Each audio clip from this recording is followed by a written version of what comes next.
Good morning, YouTube. Today I'm going to review our 1997 Porsche 911 Carrera 4S.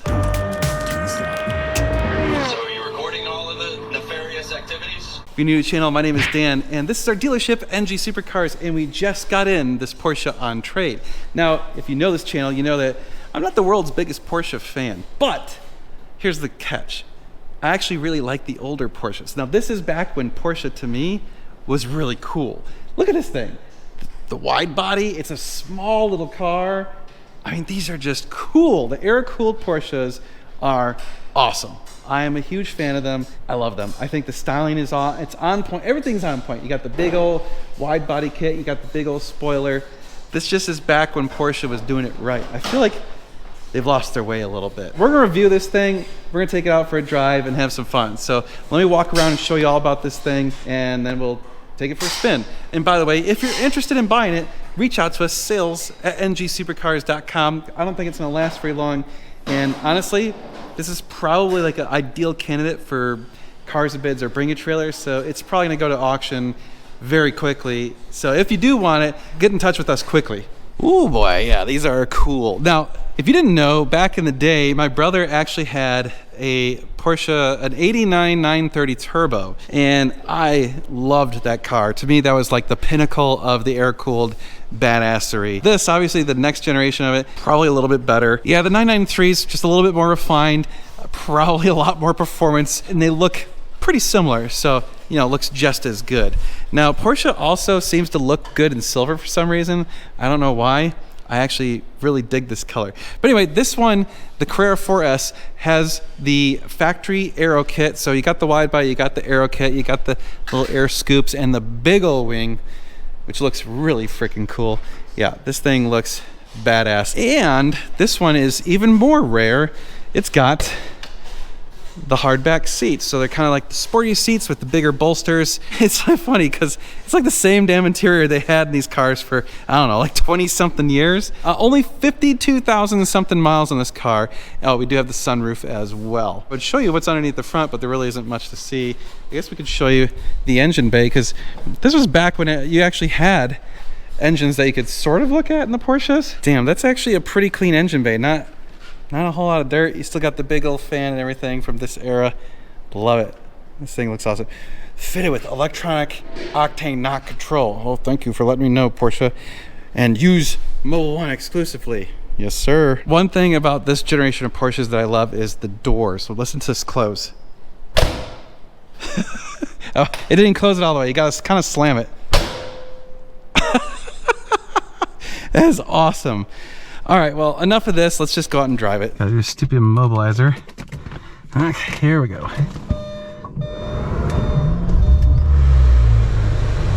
Well, first gear detent thing is really soft. Pedal articulation is from the floor, so that's a little bit weird to get used to.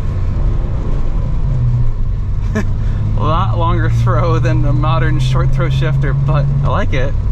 It's pretty soft. The clutch is very soft. Everything's pretty easy to figure out. Oh dude, it's got like old school Escort rear detector in this thing still.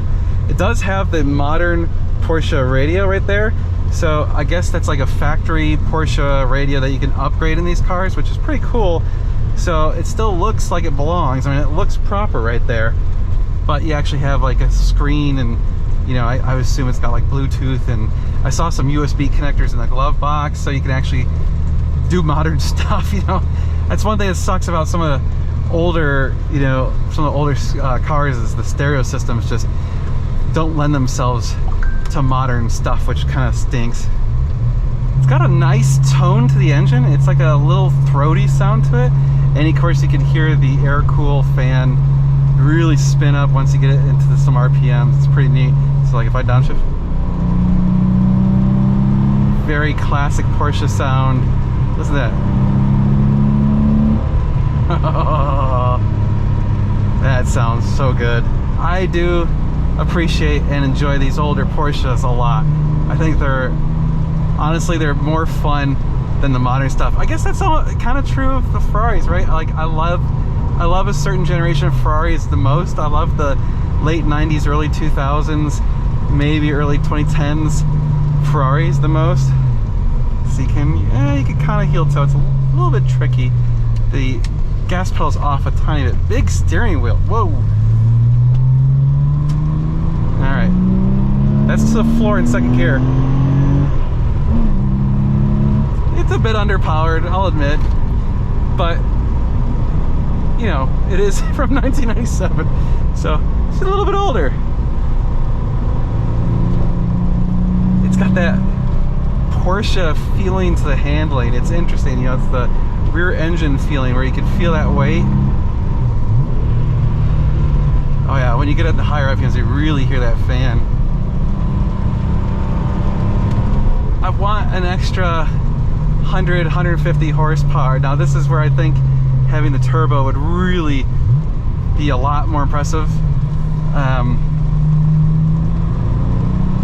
It does sit pretty flat in the corners, not much body roll at all, and it's also reasonably smooth. Like, these are not smooth roads, these are pretty bumpy roads, and it's taking the bumps pretty easily, and I'm not feeling a lot of chatter in the suspension. The steering's a bit vague. There is a wide range of motion before the car starts to respond, but that's true of most of the cars I've driven from this kind of era. Like, you know, a comparable 355, same feeling. So to be fair, that's just how they are in the 90s, in the late 90s. It's just, you know, this, you get this right here, this kind of dead zone where not much is happening. You gotta turn the wheel a lot further than you think. And it's just a little bit more interesting because the wheel is so large, so you're like like really having to throw the car around in order to make it feel like it's going anywhere. I mean, it drives super easily, like shifting. Oh, don't squish the lizard. Hope I didn't squish him.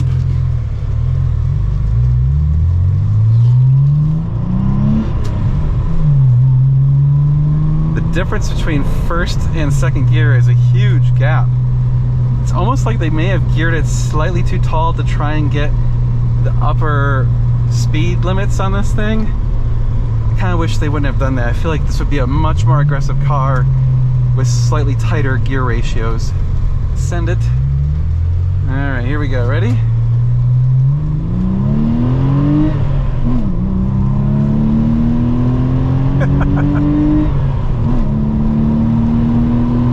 Yeah, you aren't winning any drag races with this thing.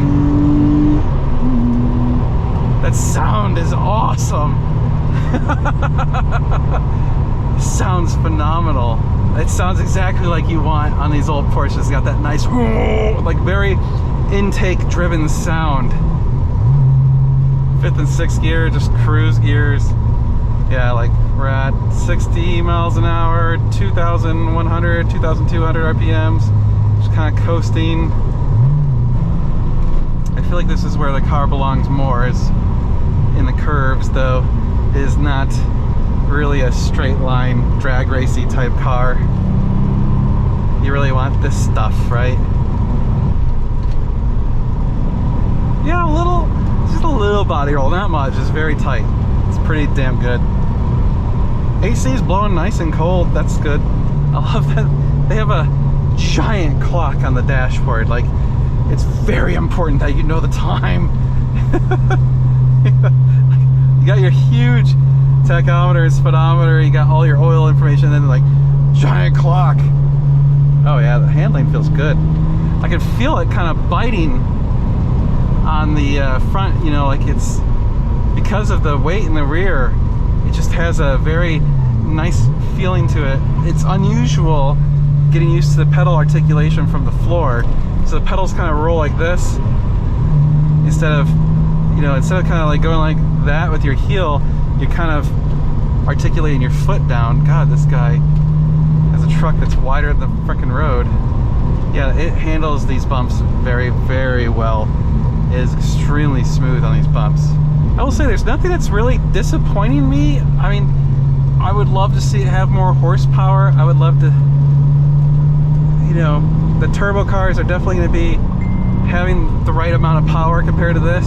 But I think just doing what I'm doing right here, cruising, back roads, going through some turns, just enjoyable, fun drives. And let's be real, pretty much anything that's older than 10 years old at this point is performance irrelevant.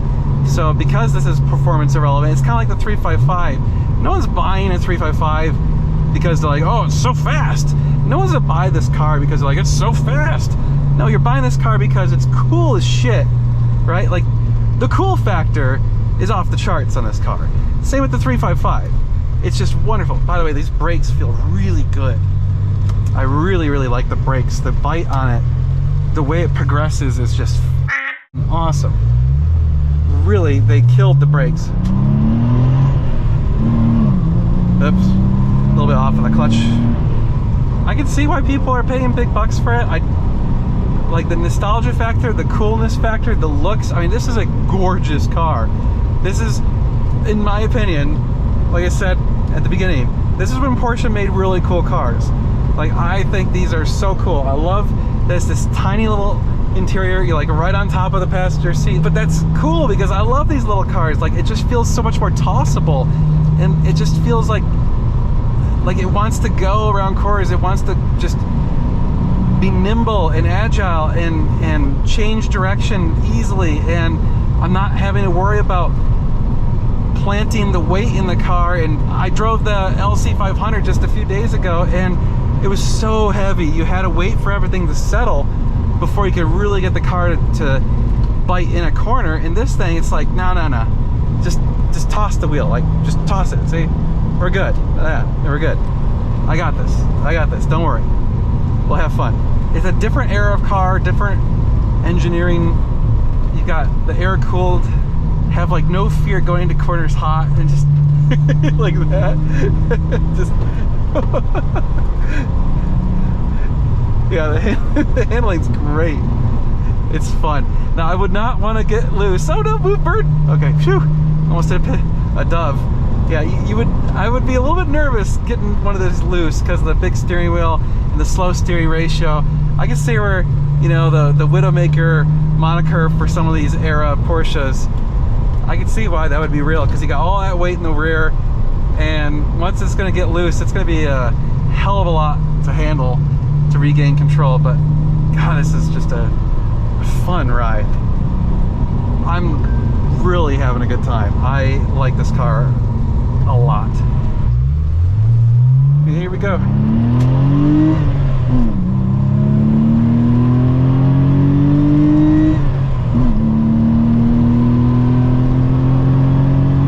It takes a while to get there. But it does get there eventually. This thing would take forever to get up to like 140. Well, I dig it, YouTube. I'm a fan. I mean, come on, look at that. Look at it. It's just badass. Like, that looks so much cooler than modern Porsches. I'm sorry, it just does. Like, this is where it's at. It sucks because so many of the cars in the 90s and early 2000s were just so good. And this is it. Like, in its context, this is phenomenal. It is still super fun and very, very, very cool. The cool factor is off the charts. The fun factor is off the charts. Performance, again, it's kind of irrelevant in a modern car. I mean, like, it's not even fair to compare it to like a 48 or something modern, but it's so fun. In a way, it's almost more fun to drive this than it is to drive that, because that, yes, it's really fast and powerful and the handling's insane, but you're going above the speed limit and breaking the law pretty much in 2-3 seconds everywhere you go. And this thing, you're flooring it everywhere you go. You could just put this thing to the pedal and just let it rip, and well, occasionally you might break the speed limit if you're really trying. I love this thing. It's awesome. It is for sale, so hit us up, sales@ngsupercars.com, if you'd like to make an offer. And we'll see you guys in the next video. We're going to be doing a lot of cool car stuff. You're going to want to stay tuned. It's going to be sweet.